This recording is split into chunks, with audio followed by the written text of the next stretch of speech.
Welcome.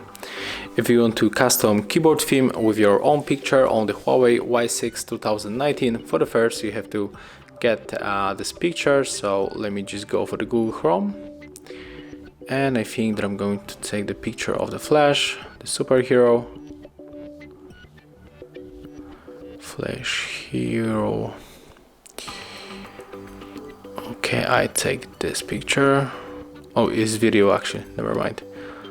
Let's go back, click, hold, tap to download the image, grant the permission, and right now we can go for the settings, tap on the system, move for the language and input, click on the SwiftKey keyboard, tap on the themes, and here we have to tap on the custom.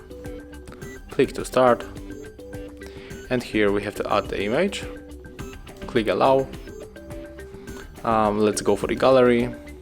Okay, there is no photos. Oh, it is actually, never mind.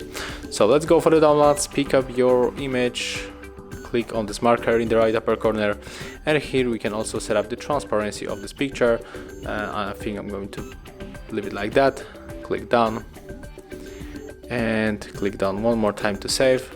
And as you can see, here we got our new keyboard theme with our own picture. So that's how it looks. Thank you guys for watching. Leave thumbs ups, comments, and subscribe to our channel. See ya!